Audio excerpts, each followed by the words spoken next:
Je viens de suivre le second discours de M. Tshisekedi sur le changement de la Constitution à partir de Lubumbashi après celui de Kisangani. Un discours qui oscille entre les mensonges et les menaces en guise d'argument pour justifier le changement de la Constitution de notre pays. Ce qui déshonore à la fois la fonction, mais discrédite alors complètement le projet. Qui vous a dit, M. Tshisekedi, que vous avez la charge de limiter l'étendue du débat sur le projet funeste de changer la constitution de notre pays en menaçant de poursuite les opinions contraires sous le prétexte fallacieux de la manipulation?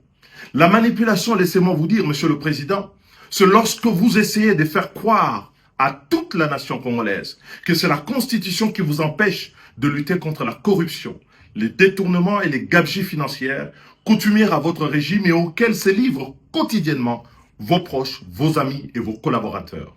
La manipulation, Monsieur le Président de la République, c'est lorsque vous essayez de faire croire que c'est la Constitution qui vous empêche d'améliorer la condition sociale des Congolais, accroître leur pouvoir d'achat, créer des emplois pour les jeunes, donner de l'eau, de l'électricité, construire les routes, les hôpitaux, les écoles de qualité pour tous les Congolais. La manipulation, Monsieur le Président de la République, c'est lorsque vous essayez de faire croire encore que c'est la Constitution qui vous empêche de ramener la paix à l'Est et de recouvrer la souveraineté sur les territoires occupés, alors qu'en réalité, vous bénéficiez de plein pouvoir et tous les moyens consacrés par notre Parlement à la lutte contre ce fléau qui déchire notre pays, n'ont pas, à ce jour, donné des résultats probants. La manipulation, Monsieur le Président de la République, c'est lorsque vous versez dans une interprétation tout à fait iconoclaste de l'article 217 de la Constitution, par un faux bruit, en faisant croire que cet article expose le Congo à céder des territoires à des États voisins. Sinon, M. Etienne Tshisekedi, dont vous portez fièrement le nom, n'aurait pas proposé la même disposition à l'article 69 de la Constitution du 24 juin 1967, dont il était co-rédacteur sous la Deuxième République avec le président Mobutu. La manipulation, Monsieur le Président de la République, c'est lorsque vous inoculez la peur dans la population au lieu de la rassurer, alors que vous consacrez l'essentiel de vos déplacements à l'étranger, alors que vous dirigez un gouvernement dont la survie tient en partie de la solidarité internationale, à l'exemple du dernier accord que vous venez de signer avec le Fonds monétaire international.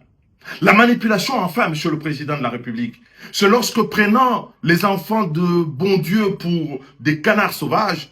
en feignant d'ignorer qu'un changement de la Constitution conduit à une nouvelle Constitution dont le bénéfice est strictement personnel, et remet les compteurs à zéro, en faisant sauter le verrou de l'article 220 pour vous permettre de solliciter un troisième mandat, là où les Congolais ont voulu justement que plus personne ne puisse exercer plus de 2 mandats à la tête de notre pays. La manipulation, c'est ce bénéfice personnel que vous recherchez et contre lequel tous les défenseurs de la Constitution se battent, à savoir limiter le nombre de mandats du président de la République et que le nombre de mandats du président de la République ne doit plus dépendre du bon vouloir du prince, mais de la loi, la Constitution, le pacte républicain, à savoir l'article 220. Les menaces, les mensonges ne feront reculer nullement le peuple congolais et vous aurez au devant de vous tous les patriotes qui veulent aujourd'hui que le Congo devienne à jamais une république, un État au service de l'intérêt général.